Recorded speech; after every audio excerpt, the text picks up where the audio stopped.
Welcome to my YouTube channel excellence education. आज हम बहुत ही बेसिक से टॉपिक के ऊपर बात करेंगे, भारत के राष्ट्रीय प्रतीक, जिसके ऊपर एग्जाम में बहुत बार घुमा फिरा के क्वेश्चंस पूछ लेते हैं। और सिर्फ एग्जाम पॉइंट ऑफ व्यू से नहीं, वैसे भी हर इंडियन से एक्सपेक्टेड है कि उसे पता हो कि उनके देश का राष्ट्रीय पशु कौन सा है, पक्षी कौन सा है, फूल कौन सा है। तो आज हम उन्हीं के ऊपर बात करेंगे, वीडियो को एंड तक जरूर देखना। फर्स्ट हम शुरू करते हैं तिरंगा। किसी भी देश की जो आन बान शान होती है वो क्या होता है, उस देश का तिरंगा। तो हम इसके ऊपर बात करते हैं। फर्स्टली तो आपको तिरंगा देकर ये कंफ्यूज करने की कोशिश करेंगे कि इसमें नंबर ऑफ कलर्स कितने हैं। तो आपके तिरंगे में 3 कलर नहीं है, इसमें जो नंबर ऑफ कलर्स है वो आपके कितने हैं, 4। आपको स्क्रीन पर भी दिखाई दे रहा होगा। सबसे ऊपर जो कलर है वो है ऑरेंज, देन व्हाइट, सबसे नीचे है ग्रीन। बट जो व्हाइट में आपका अशोक चक्र है, इसमें जो कलर है जिसमें 24 तिलियां होती हैं, इसमें कलर है आपका नेवी ब्लू, जिसे हम डार्क ब्लू भी कहते हैं। ऑप्शन दे देंगे हल्का नीला, स्काई ब्लू, इस तरह से। तो ये आपका कौन सा कलर है, गहरा नीला। सेकंड आपसे पूछते हैं कि इनके डिजाइनर कौन थे। तो वो साउथ इंडियन थे डिजाइनर, जिनका क्या नाम था, पिंगले वेंकैया। अब क्वेश्चन की लैंग्वेज को देखकर टिक करना। अगर वो पूछ लें झंडा समिति के अध्यक्ष कौन थे, तो अध्यक्ष थे आपके डॉक्टर राजेंद्र प्रसाद। लेकिन अगर वो झंडे के डिजाइनर पूछ लें तो वो कौन थे, पिंगले वेंकैया। इसके अलावा कब बनकर तैयार हुआ था, 22 जुलाई 1947, क्योंकि 15 अगस्त को तो हमें ये चाहिए था। तो ये बनकर कब तैयार हुआ, 22 जुलाई 1947। और 22 जुलाई को ही हम झंडा अंगीकृत दिवस के रूप में भी हर साल मनाते हैं। नेक्स्ट, आप जितना मर्जी लंबा चौड़ा झंडा बना सकते हो, लेकिन क्या डिसाइडेड किया गया कि इनका जो लेंथ और ब्रेथ, लंबाई और चौड़ाई का जो रेशियो है, अनुपात है, वो आपका 3:2 ही होना चाहिए। इससे ज्यादा और कम नहीं हो सकता। तो ये आपके इस तरह से क्वेश्चन तिरंगे से बनते हैं कि नंबर ऑफ कलर्स हैं 4। अशोक चक्र में कलर है आपका नेवी ब्लू। पिंगले वेंकैया इनके डिजाइनर थे। 22 जुलाई 1947 को बना था। एंड लेंथ और ब्रेथ का जो रेशियो है वो कितना है, 3:2। नेक्स्ट हम बात करेंगे आपका राष्ट्रीय चिन्ह कौन सा है। तो वो क्या है, आपको स्क्रीन पर भी दिखाई दे रहा होगा। पिक्चर से चीजों को याद करोगे तो बहुत जल्दी और लंबे टाइम तक आपको भी याद रहती हैं।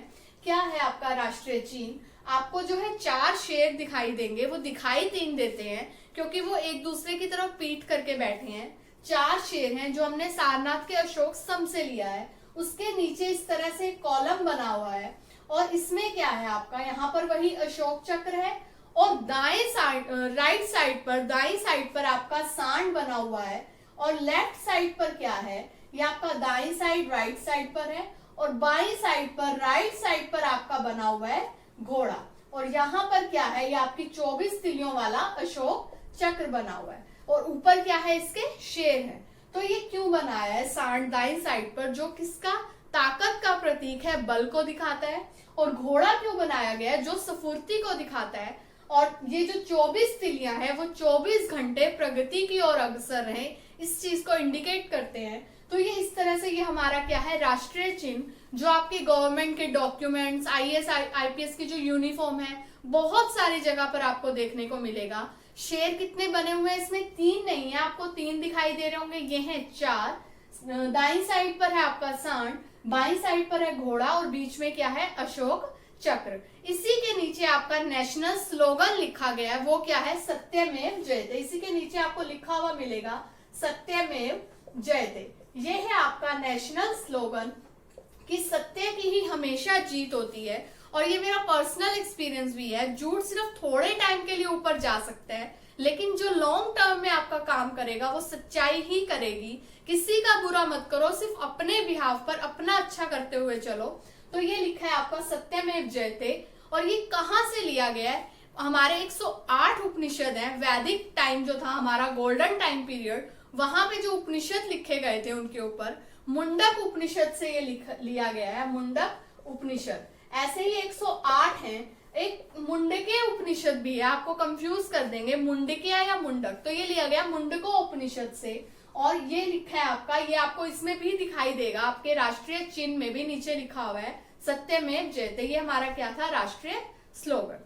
और ये जो हमारा है राष्ट्रीय चिन्ह, ये अपनाया गया था 26 जनवरी 1950, जब हमारा संविधान तैयार हुआ था तब हमने इसको अपनाया था। नेक्स्ट हम बात करेंगे राष्ट्रीय गान और राष्ट्रीय गीत के ऊपर कि हमारे देश के राष्ट्रीय गान कौन सा है और राष्ट्रीय गीत कौन सा है। तो अगर हम राष्ट्रीय गान के ऊपर बात करते हैं तो वो भी सबको पता होगा कौन सा है, जन गण मन। लेकिन इसके ऊपर क्वेश्चंस क्या बनते हैं उसके ऊपर बात करते हैं। सबसे पहले तो ये लिखा किसने था, रविंद्रनाथ टैगोर ने लिखा था। और सबसे पहले क्वेश्चन पूछ लेते हैं कि ये गाया कब गया था। तो सबसे पहले ये गाया गया था 1911 के कलकत्ता अधिवेशन में। बहुत बार एग्जाम में देखने को मिलता है ये वाला क्वेश्चन कि ये कब गाया गया।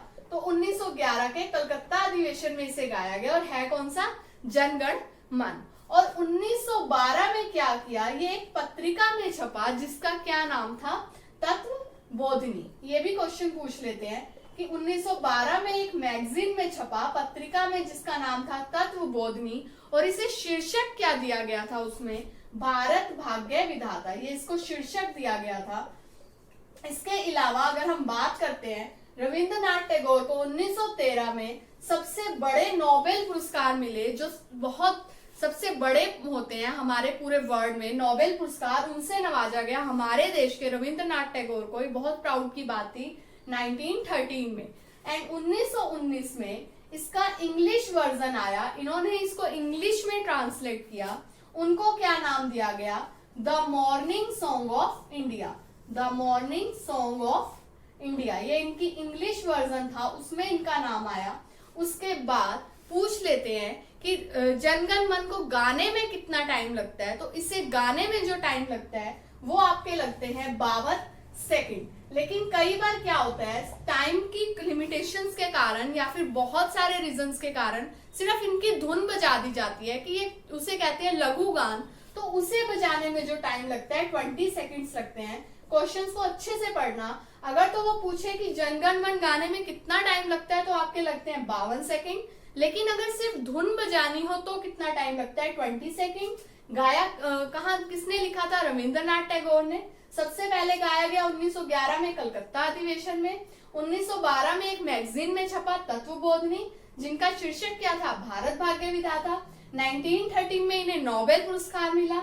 1919 में इसका इंग्लिश ट्रांसलेट हुआ, क्या था, the morning song of India. अब इन्हें अपनाया कब गया, तो 24 जनवरी 1950, 26 जनवरी को हमारा संविधान तैयार होना था।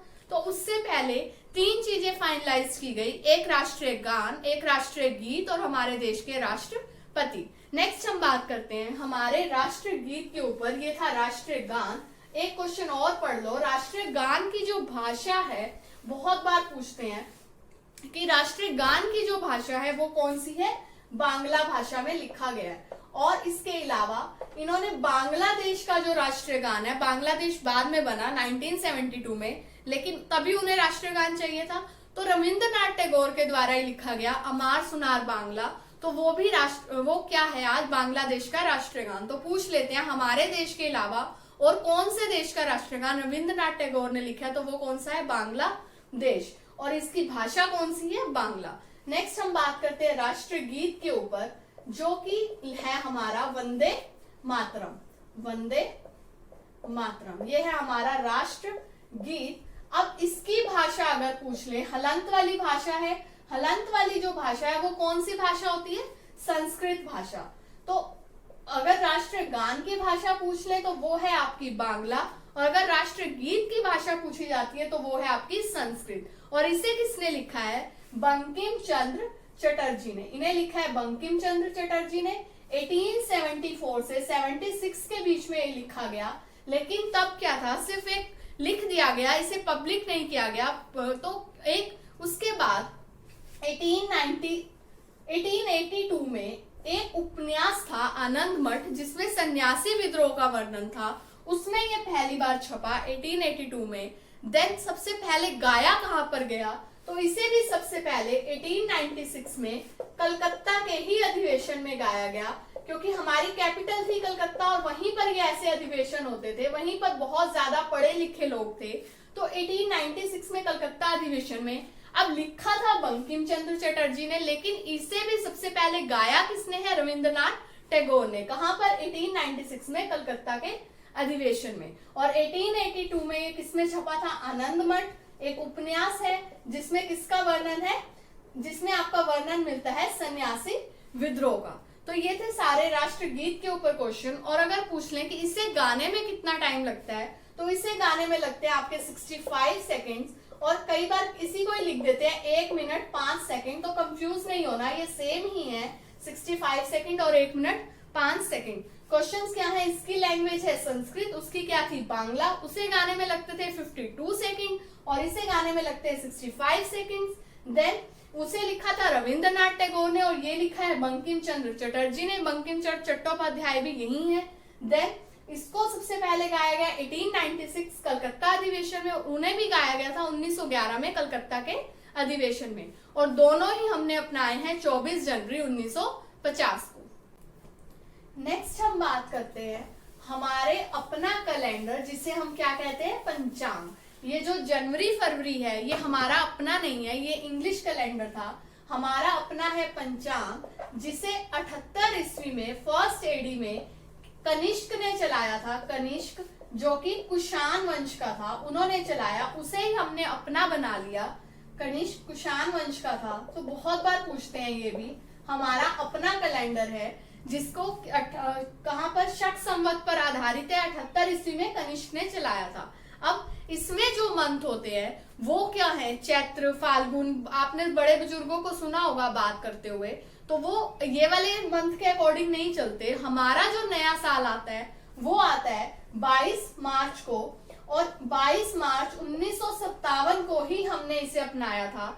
अब अगर लीप ईयर आ जाए तो बहुत बार क्वेश्चन पूछते हैं, लीप ईयर अगर आए तो ये स्टार्ट होगा 21 मार्च से, एक दिन कम हो जाएगा। और फर्स्ट और लास्ट मंथ आपको इसका पता होना चाहिए। फर्स्ट है आपका चैत्र, जिसे हम चैत्र कहते हैं। नेक्स्ट है, लास्ट आपका है फाल्गुन। तो ये थे आपके 2 मंथ्स। और पंचांग, जो पंचांग है हमारा शक संवत पर आधारित है।